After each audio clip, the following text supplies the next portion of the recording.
Fala galera, beleza? Hoje a gente vai falar um pouco sobre o Domain Driven Design. O grupo é composto pelo Lucas Vinícius, por mim, Pedro, pelo Augusto César e pelo João Henrique.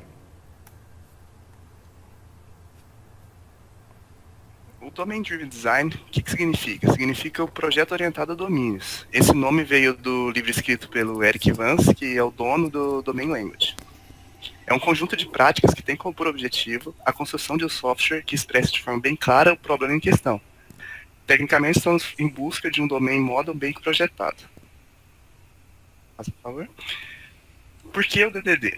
Ele alinha o conhecimento dos desenvolvedores e dos domain experts, produzindo um software mais coerente com o negócio.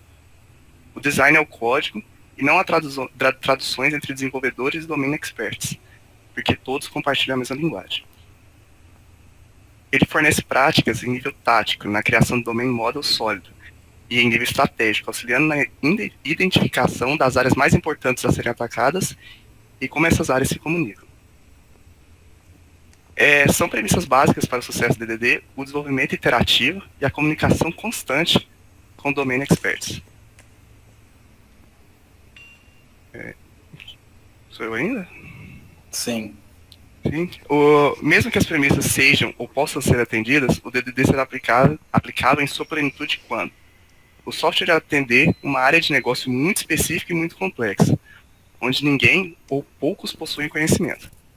Há muitas operações de negócios, dezenas, e quando há mudanças frequentes nas funcionalidades e regras. Quando não usar o DDD, né?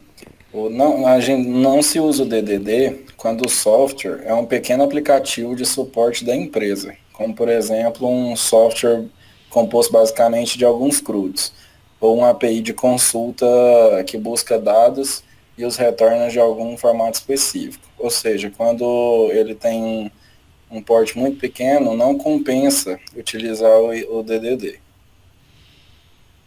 As vantagens. O maior valor da prática está no foco no negócio principal da empresa, naquilo que é ou pode ser seu diferencial competitivo, é o chamado de core domain. A troca de conhecimento entre desenvolvedores e domain experts, reduzindo as chances de que o conhecimento sobre o domain model fique na mão de poucas pessoas ou de uma única pessoa.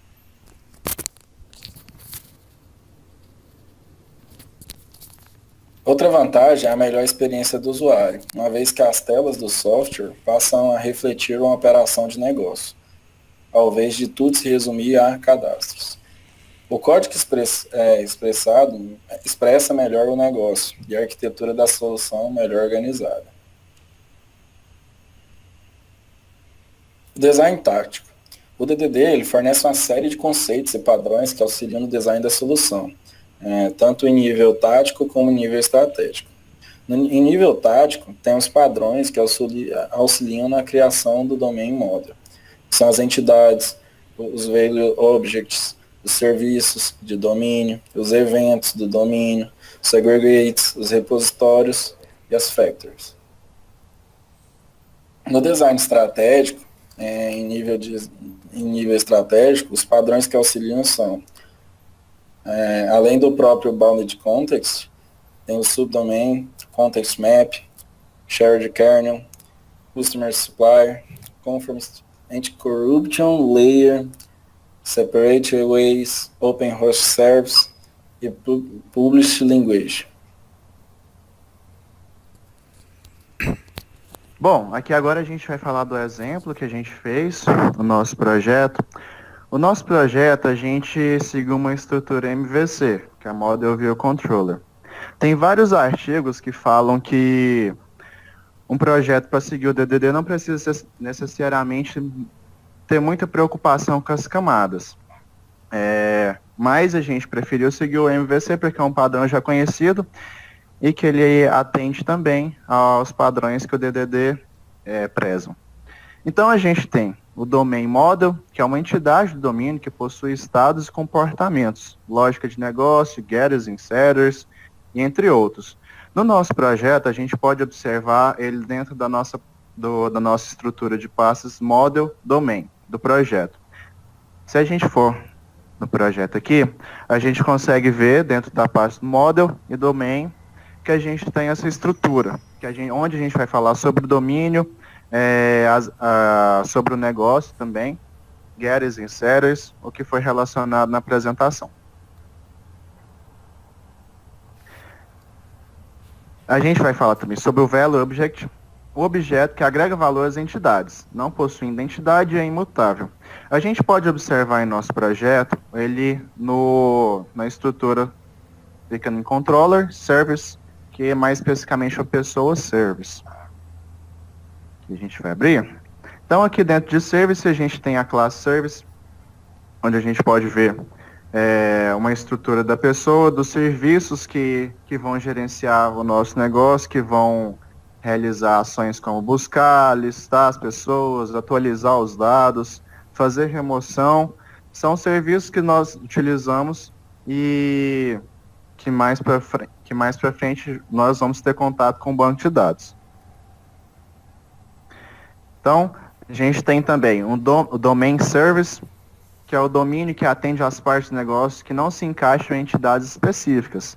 Ele trabalha com diversas entidades, realiza persistência através de repositórios, entre outros. E a gente pode encontrar dentro de Controller DTO, que é onde a gente consegue observar as entidades que são isoladas e a gente consegue trabalhar com elas utilizando dos seus serviços que foram criados. E aí a gente pode ver uma entidade da pessoa. Ok.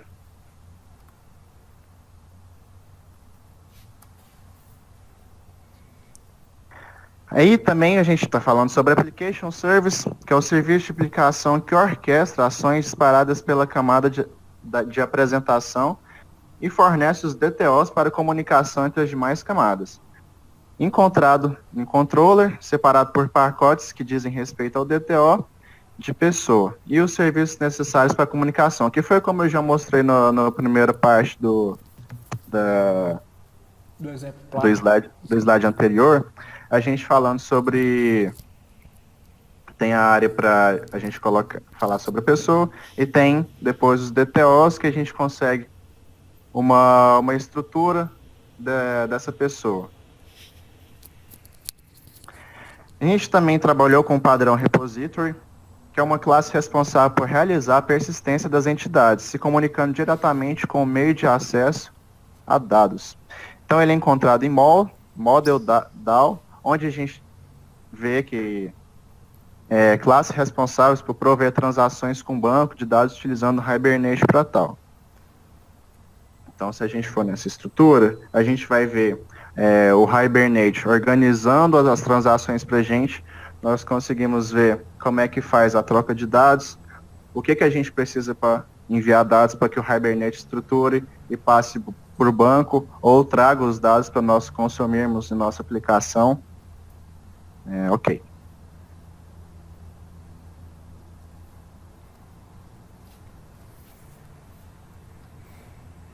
E por último, nós utilizamos o padrão Factory, que é a classe responsável por construir adequadamente um objeto ou entidade.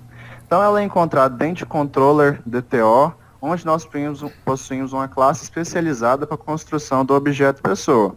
Então nós possuímos uma classe específica para a construção do pessoa, onde a gente vai setar os seus dados, e mais para frente esses dados vão ser trabalhados para que ele possa estar inserindo no banco, ou atualizando, ou então recebendo para atualizar os dados na tela. E aí a gente consegue ver o nosso pessoa DTO, que é onde a gente tem uma pessoa e temos todas as suas propriedades. Beleza? Exatamente. Bom, agora a gente vai ver uma explicação dessas 4 áreas que o DDD abrange, principalmente. Ele trabalha com a camada de apresentação, que é User Interface, responsável por interpretar os comandos do usuário. A camada de aplicação, Application, que não contém as regras de negócio ou código referente ao domínio, apenas coordena as tarefas e delega trabalhos. A camada de modelo, a Domain, que é o coração do sistema, responsável por representar os domínios e suas regras de negócio. E a camada de infraestrutura, prover recursos técnicos para o sistema, como persistência de dados. A seguir a gente vai ver uma imagem que mostra bem essa relação entre essas 4 camadas. A User Interface ela se utiliza da aplicação, e domínio e da infraestrutura. Então ela pega os dados dessas 3 outras camadas. A aplicação, por sua vez, ela pega os dados do domínio e da infraestrutura, e o domínio, os dados da infraestrutura. Aqui no nosso projeto, a gente criou também essa User Interface na pasta Main Resources, onde a gente adicionou uma estrutura do Angular dentro dessa pasta Static. Nesta pasta, a gente também trabalhou com um DDD dentro da pasta App, nosso domínio, onde temos um model, que seria os dados da pessoa, do nosso domínio, da nossa empresa, no caso, do nosso projeto. A exceção, quais os dados que a exceção, quais os atributos que a exceção trabalha. Na view nós temos as telas, colocamos apenas 2 telas, de home e pessoa. Essa tela de pessoa, ela vai apenas colocar uma variável input. O que significa isso? Essa variável ela vai ser setada pelo nosso controller, onde todas as ações do usuário vão ser controladas. Nessa pessoa container, ela está aqui, ó. A gente passa o selector daquela tela, né, da pessoa, e passa essa variável pessoas que a gente está pegando do nosso serviço para aquela variável input de data binding de pessoas que a gente mostrou na tela anterior. Então, no nosso caso, a gente teria em controller também o service. Como a gente tem no banco de dados, no back-end em Java, a gente tem o service aqui, que faz toda aquela comunicação com o nosso domínio do back-end. Então aqui a gente tem create, read all, read by ID, update and delete. Então todos esses métodos vão estar interagindo com o banco de dados e com o back-end também.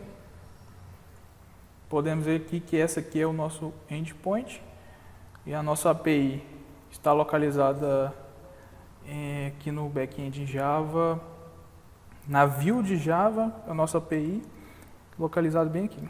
Pessoa API, exatamente, que tem um caminho pessoa, o caminho default para todos é API, e aqui é barra pessoa, e aqui vai trabalhar todas as requisições HTTPs. Certo? Acredito que é só isso. Tem mais alguma coisa para falar? Ok. É isso, então. Muito obrigado pela atenção de todos. Não deixe de dar aquele like aí. Falou, valeu.